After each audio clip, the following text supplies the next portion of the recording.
എല്ലാവർക്കും നമസ്കാരം. എൻ്റെ ഒരു പുതിയ വീഡിയോയിലേക്ക് എല്ലാവർക്കും സ്വാഗതം.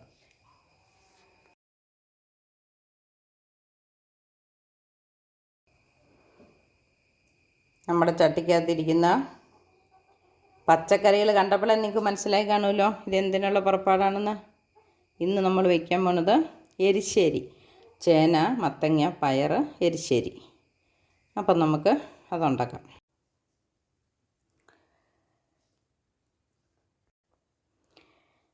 എരിശ്ശേരി ഇല്ലാതെ എന്ത് ഓണമല്ലേ. അപ്പം ഇന്ന് ഞാൻ ഒരു എരിശ്ശേരിയുടെ വീഡിയോ ചെയ്തിടാമെന്ന് വെച്ചു. അപ്പം ഞാൻ പയർ, മത്തങ്ങ, ചേന റെഡിയാക്കി എടുത്തിട്ടുണ്ട്. ചേനയും മത്തങ്ങയും ഏതാണ്ട് ഒരുപോലെയാണ്, പയർ ഒരൽപ്പം കുറവാണ്.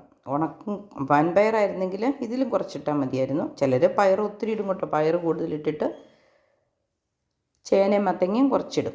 പക്ഷെ ഞാൻ സാധാരണ പയറാണ് കുറച്ചിടുന്നത്. ഇന്നിപ്പോൾ ഏതാണ്ട് മൂന്നും ഏകദേശം ഒരുപോലെയാണ് എടുത്തിരിക്കുന്നത്. പച്ചപ്പയറാണ് എടുത്തിരിക്കുന്നത്. അപ്പോൾ നമുക്കിത് കഴുകിയെടുത്ത് വെച്ചിരിക്കുന്നതാണ്. ഇത് ചട്ടിയിലേക്ക് മാറ്റാം. പച്ചപ്പയർ ഏതോട്ട് നേരത്തെ വേവിക്കൊന്നും വേണ്ട. പിന്നെ ചേനയാണേലും ഞാനൊന്ന് വേവിച്ച് നോക്കി, നന്നായിട്ട് പെട്ടെന്ന് വേകുന്ന ചേനയാണ്. അതുകൊണ്ട് ചേനയും ഒരുമിച്ചാണ് മൂന്നും കൂടി ഇടുന്നത്. കഴുകി വെച്ചിരുന്നതാണ്. ഒരല്പം കൂടെ പുളിയൻ പയറുണ്ടെങ്കിൽ നല്ലതായിരുന്നു. ഇപ്പോൾ കൂടുതലും അച്ചിങ്ങ പയറാണ്. പുളിയൻ പയർ കൂടുതലാണെങ്കിൽ സ്വാദ് ഇച്ചിരിയോടെ കൂടിയേനെ. അപ്പോൾ ഉള്ളതല്ലേ ചെയ്യാൻ പറ്റുള്ളൂ. അപ്പം ഞാൻ ഇങ്ങനെ എടുത്തിരിക്കുന്നത് കുറച്ച് പൊളിച്ചിട്ടിട്ടുണ്ട്, കുറച്ച് അച്ചിങ്ങയുണ്ട്. അപ്പം നമുക്കിനി ഇത് ഉപ്പും വെള്ളം ഒഴിച്ച് അടുപ്പത്ത് വയ്ക്കാം.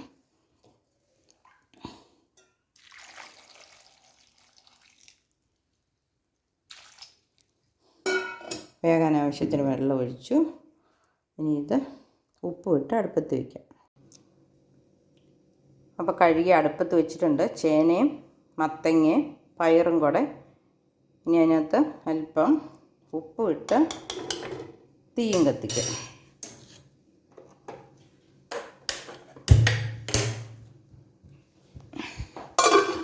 മൂടി വെച്ചു, അവിടെ ഇരുന്ന് വേവട്ടെ. ഈ സമയത്തിന് നമുക്കിനി അരപ്പ് റെഡിയാക്കാം.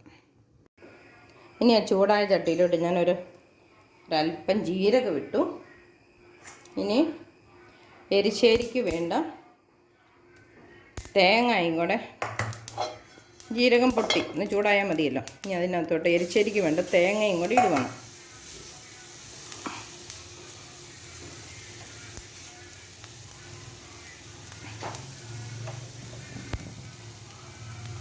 ഒരു വെളുത്തുള്ളി, 5 ചുമന്നുള്ളി. ഇത് വറക്കുന്നൊന്നുമില്ല കേട്ടോ, ഇത് പയ്യൊന്ന് ചൂടാക്കുന്നുള്ളൂ. ചൂടാക്കിയാലുള്ള ഗുണം എന്നാന്ന് വെച്ചാൽ നമുക്കൊരല്പം എരിശ്ശേരിയൊക്കെ മിച്ചം വന്നാലും അത് നമ്മൾ ഫ്രിഡ്ജിലെടുത്ത് വെച്ചാൽ പെട്ടെന്നൊന്നും കേടാകത്തില്ല. അല്ലെങ്കിൽ ജീരകവും ഉള്ളിയൊക്കെ അരയ്ക്കുന്നതാകുമ്പോൾ ചിലപ്പോൾ പെട്ടെന്ന് കേടാകും. നാളെ എടുത്താൽ നല്ല ഫ്രഷായിട്ടിരിക്കും.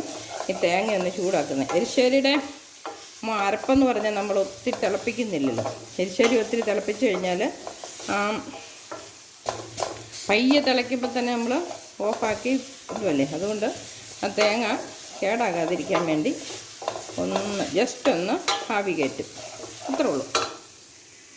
അപ്പം നമുക്ക് ഇത് മതി. ഒത്തിരി അല്പം കറിവേപ്പിലയും കൂടി ഇട്ടേക്കാം. കറിവേപ്പില എനിക്ക് ഒത്തിരി ഉള്ളതുകൊണ്ട് ഞാൻ കൂടുതൽ അരയ്ക്കുന്നത്. അതുമല്ല, കറിവേപ്പില നമുക്ക് അരച്ച് കൂട്ടുവാണെങ്കിലും ഗുണമുണ്ട്. കാരണം മുഴുവനോടെ ഇടുന്നതൊക്കെ പെറുക്കി കളയല്ലേ. അപ്പോൾ ഇത് ജസ്റ്റ് ഒരു മിനിറ്റ് ഇട്ടതേ ഉള്ളൂ, നിർത്താൻ പോവാം. ഇനി നമുക്ക് ഇത് അരച്ചെടുക്കാം. ഇച്ചിരി മഞ്ഞളും ഇട്ട് കാന്താരി മുളകും ചേർത്ത്, പഞ്ചാര മുളകും കൂടി ഇട്ടിട്ടുണ്ടോ. ചട്ടി നല്ല ചൂടുള്ള ചട്ടി ആയതുകൊണ്ട് തീ നിർത്തിയിട്ടും അത് ഇളക്കിയില്ല, കരിഞ്ഞു പോകും. അപ്പോൾ ഇതൊക്കെ നമ്മൾ ശ്രദ്ധിക്കണം. നമ്മൾ വാങ്ങി അല്ലെങ്കിൽ വേഗം തന്നെ പാത്രം മാറ്റണം. ഇനി നമ്മൾ വറുത്ത അരി മുഴുവൻ വേണ്ട, ഈ അതിലൊരല്പം ഇതിനകത്ത് ഇടുവാണ്. ഇതും കൂടെ അരിയും കൂടെ അരച്ചിട്ടാണ് എരിശ്ശേരിക്ക് ഒരല്പം അരി അരയ്ക്കും. അരിയും ജീരകവും കൂടെ അരച്ചിരിക്കുമ്പം ആ തേങ്ങായും ഒന്ന് ചൂടായ തേങ്ങായും കൂടെ ആണെങ്കിൽ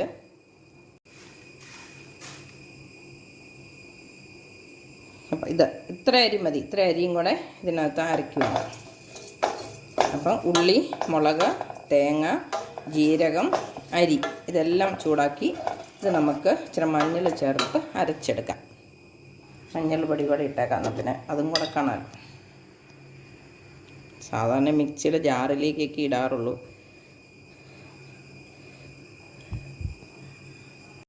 കഷണം വെക്കുമ്പം അല്പം മുളക് പൊടിയും മഞ്ഞൾ പൊടിയും ഇട്ടും എരിശ്ശേരി വെക്കാറുണ്ട്.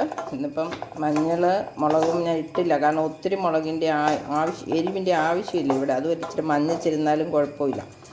ചുമന്ന് വൻപയറല്ലല്ലോ ഇടുന്നത്, പച്ചപ്പയറല്ലേ. അപ്പം വൻപയറിട്ടാൽ പിന്നെ ഏത് മുളക് അരച്ചാലും ചുമന്നിരിക്കുള്ളൂ. ഇതിപ്പം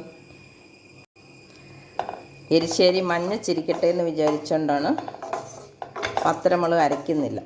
എരിവായാൽ പോരെ. പയറും മത്തങ്ങയും ചേനയും നന്നായിട്ട് വെന്തുടഞ്ഞിട്ടുണ്ട്. ചേന നന്നായിട്ട് വെന്തുടയുന്നതെന്ന് എനിക്കറിയാമായിരുന്നു. ആദ്യം തന്നെ ഞാനത് വേവിച്ചായിരുന്നു അതിൻ്റെ കുറച്ച്. അപ്പം അതുകൊണ്ടാണ് നേരെ കുക്കറിലൊന്നും വേവിക്കാതെ നേരെ ചട്ടിക്കകത്ത് തന്നെ വെച്ചത്. ഇതൊന്ന് നന്നായിട്ട് ഉടയ്ക്കണം.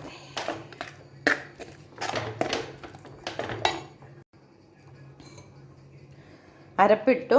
ഇനി നമുക്കൊരു അല്പം മിക്സിയുടെ ജാറ് കഴുകി വെള്ളം ഒഴിക്കാം. ഇത് തിളച്ച വെള്ളമാണേ, അല്ലെങ്കിൽ പിന്നെ ഞാൻ ഉപയോഗിച്ചത്. ഇനി നമുക്ക് ഇളക്കി ഉപ്പ് അതൊന്ന് നോക്കാം. നന്നായിട്ട് അരയണ്ട, എന്നാൽ ചക്കയ്ക്കും കപ്പയ്ക്കും അല്ല തോരൻ അരയ്ക്കുന്നതിനെക്കാട്ടിൽ അല്പം കൂടെ അരയണം. എന്നാൽ പുളിശ്ശേരിക്കൊന്നും അരയ്ക്കുന്ന പോലെ അത്രയ്ക്ക് വെണ്ണ അരിയുകയും വേണ്ട. അപ്പം നമ്മുടെ ചേന മത്തങ്ങ പയർ എരിശ്ശേരി ഇവിടെ റെഡി ആയിട്ടുണ്ട്.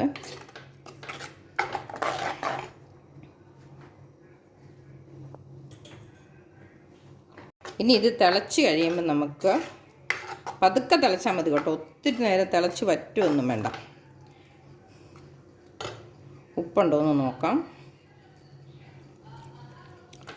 നല്ല ജീരകത്തിൻ്റെയും അരിയുടെയും നമുക്കും ടേസ്റ്റ് ഉണ്ട്. ഈ പതുക്കെ അധികം വെള്ളമില്ലാത്തതുകൊണ്ടും നന്നായിട്ട് ഉടച്ചത് കൊണ്ടും ഇളക്കിക്കൊണ്ടിരുന്നില്ലെങ്കിൽ പണി കിട്ടും. ചുവട്ടി പിടിക്കാൻ കരിയാൻ സാധ്യതയുണ്ട്. അപ്പം നമുക്കിത് ഇളക്കി പതുക്കെ അരിയിൽ കൂടെ ഒരു തിള വരുമ്പോൾ നിർത്താം.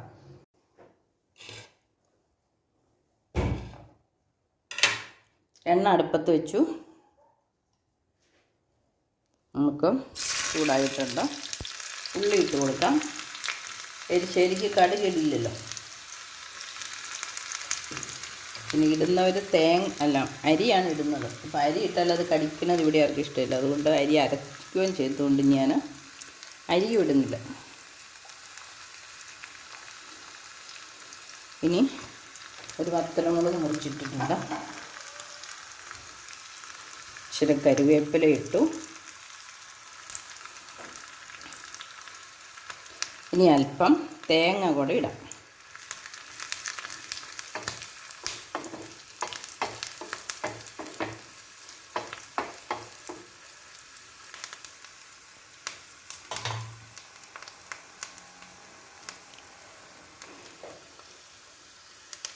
തേങ്ങയും കൂടെ മൂത്ത് കഴിയുമ്പം ഇതാ കറിക്കകത്തോട്ടിട്ട് നമ്മുടെ പരിപാടി തീർന്നു. അപ്പം നല്ല സ്വാദിഷ്ടമായ ചേന മത്തങ്ങ എരിശ്ശേരി റെഡി ആയിട്ടുണ്ട്. നമുക്കിനി ചോറുണ്ണാം. അതിനു മുമ്പ് നിങ്ങളെല്ലാവരും എൻ്റെ വീഡിയോ കണ്ടിട്ട് ലൈക്ക് ചെയ്യണം, ഷെയർ ചെയ്യണം, സബ്സ്ക്രൈബ് ചെയ്യണം. ചാനൽ സബ്സ്ക്രൈബ് ചെയ്യാത്തവർ ഇതൊന്നും പോരാ, ഇതുപോലെ ഓണത്തിന് ഒരു എരിശ്ശേരി ഉണ്ടാക്കി നോക്കുകയും വേണം. അപ്പം അഡ്വാൻസായിട്ട് എല്ലാവർക്കും ഹാപ്പി ഓണം.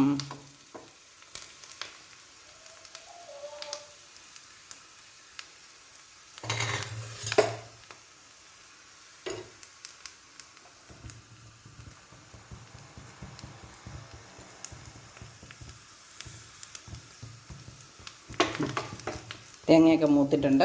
ഇതിനകത്തോട്ട് ഒഴിക്കാം.